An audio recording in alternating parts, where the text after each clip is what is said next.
Hi hello welcome back.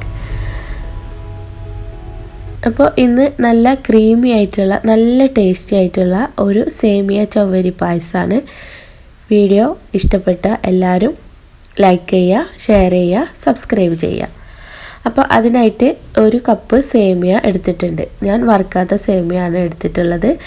അത് dry roast ചെയ്തെടുക്കുക. ചെറുതായിട്ടൊന്ന് കളറ് ചേഞ്ച് ആവുന്ന വരെ വറുത്തെടുക്കുക.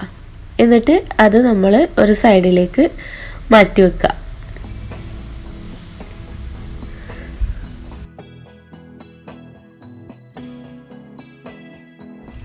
ഇനിയിപ്പോൾ അതാ അതിലേക്ക് ചേർക്കാനുള്ള ചവ്വരി എടുത്തിട്ടുണ്ട്. അതും ഒരു കപ്പാണ് എടുത്തിട്ടുള്ളത്. അത് 1 മണിക്കൂർ കുതിർത്തെടുത്തതാണ്. കുതിർത്തെടുത്താൽ പെട്ടെന്ന് വെന്ത് കിട്ടും. അതല്ലെങ്കിൽ കുറേ നേരം വേവിക്കേണ്ടി വരും. അതും ഇതുപോലെ വേവിച്ചെടുക്കുക. കുറച്ചധികം വെള്ളം ഒഴിച്ചിട്ട് വേവിച്ചെടുക്കുക. വേവിച്ചെടുക്കുമ്പോൾ അതിതുപോലെ ക്രിസ്റ്റൽ പോലെ വരും. അപ്പോൾ നമ്മൾ അത് വേറൊരു അരിപ്പയിലേക്ക് മാറ്റി അതിൻ്റെ മുകളിൽ പച്ചവെള്ളം ഒഴിച്ച് കഴുകിയിട്ട് മാറ്റി വെക്കുക. അതിൻ്റെ സ്റ്റാർച്ചെല്ലാം പോവാൻ വേണ്ടിയിട്ടാണ്. ഇനി 1.5 ലിറ്റർ പാലെടുത്തിട്ടുണ്ട്. 1.5 ലിറ്റർ പാലാണ് ഞാൻ എടുത്തിട്ടുള്ളത്. 3 പാക്കറ്റ് പാല്. അതിലേക്ക് 1.5 കപ്പ് വെള്ളം ചേർത്ത് കൊടുക്കുക. എന്നിട്ട് അത് അടുപ്പിൽ വെച്ചിട്ട് തിളപ്പിച്ചെടുക്കുക. തിളപ്പിച്ചെടുക്കുമ്പോൾ ശ്രദ്ധിക്കണം, അത് ഇങ്ങനെ പാല് നന്നായി ഇളക്കി കൊടുക്കണം. ഇളക്കിക്കൊണ്ടേ ഇരിക്കണം. അതല്ലെങ്കിൽ തിളച്ചു മറിയും.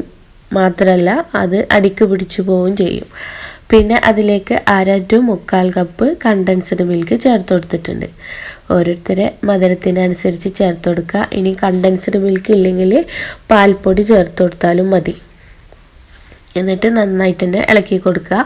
അതിലേക്ക് പിന്നെ വേണ്ടത് പഞ്ചസാരയാണ് എടുത്തിട്ടുള്ളത്. ഫുള്ളായിട്ട് കണ്ടൻസ്ഡ് മിൽക്ക് ചേർത്ത് കൊടുക്കണമെങ്കിൽ അങ്ങനെ ചേർക്കുക. അതല്ലെങ്കിൽ പഞ്ചസാര മാത്രമാണ് ചേർക്കുന്നതെങ്കിൽ അങ്ങനെ ചേർക്കുക. അപ്പോൾ പാൽപ്പൊടി ചേർത്ത് കൊടുത്താൽ മതി. എന്നിട്ട് നന്നായിട്ട് ഇളക്കിയെടുക്കുക. നന്നായി ഇളക്കി തിള വരാനാകുമ്പോൾ അതിലേക്ക് ഒരു നുള്ളു ഉപ്പും 1 ടീസ്പൂൺ ഏലക്കായൻ്റെ പൊടിയും കൂടി ചേർത്ത് കൊടുക്കുക. എന്നിട്ട് തിളപ്പിച്ചെടുക്കുക.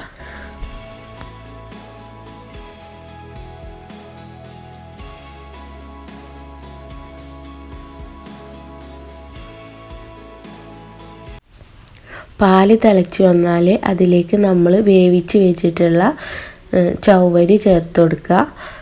ചവ്വരിയും അതുപോലെ തന്നെ നമ്മൾ വറുത്ത് വെച്ചിട്ടുള്ള സേമിയ ചേർത്ത് കൊടുക്കുക. സേമിയ ചേർത്ത് കൊടുക്കുമ്പോൾ ഒന്നാകെ ഇട്ട് കൊടുക്കണ്ട. അങ്ങനെ കുറേശ്ശെ കുറേശ്ശെ കുടഞ്ഞ് ഇട്ട് കൊടുത്താൽ മതി.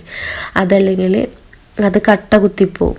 പിന്നെ എന്നിട്ട് നന്നായിട്ട് തന്നെ ഇളക്കി കൊടുക്കണം. അതല്ലെങ്കിൽ അടിക്ക് പിടിക്കും, കട്ട കുത്തിപ്പോവും. അപ്പോൾ അങ്ങനെ ഇളക്കി വേവിച്ചെടുക്കുക. അപ്പോൾ അതാ പായസം വെന്ത് വന്നിട്ടുണ്ട്. നല്ല ക്രീമി ആയിട്ടുള്ള നല്ല ടേസ്റ്റി ആയിട്ടുള്ള ഒരു സേമിയ ചവ്വരി പായസമാണ്. അപ്പോൾ ഇനി അതിലേക്ക് ഗാർണിഷ് ചെയ്യാനായിട്ട് ഒരു പാൻ അടുപ്പത്ത് വെച്ചിട്ടുണ്ട്. അതിലേക്ക് 1 ടേബിൾ സ്പൂൺ നെയ്യിട്ടെടുക്കുക.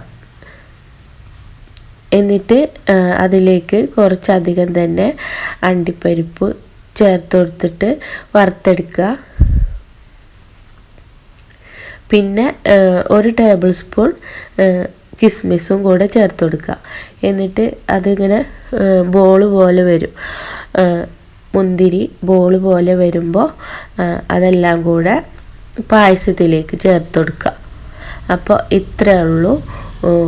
നല്ല ടേസ്റ്റി ആയിട്ടുള്ള നല്ല ക്രീമി ആയിട്ടുള്ള നമ്മളെ സേമിയ ചവ്വരി പായസം റെഡി ആയിട്ടുണ്ട്. എല്ലാവരും ട്രൈ ചെയ്ത് നോക്കുക. ഇതെല്ലാവർക്കും അറിയുന്ന റെസിപ്പി തന്നെയാണ്, എന്നാലും അറിയാത്തവർക്ക് വേണ്ടിയിട്ട് പറയുന്നതാണ്. അപ്പോൾ എല്ലാവരും ചെയ്ത് നോക്കുക. വീഡിയോ ഇഷ്ടപ്പെട്ട ലൈക്ക് ചെയ്യുക, ഷെയർ ചെയ്യുക, സബ്സ്ക്രൈബ് ചെയ്യുക. അപ്പോൾ അടുത്ത നല്ലൊരു വീഡിയോ ആയിട്ട് വരുന്നവരേക്കും ബൈ.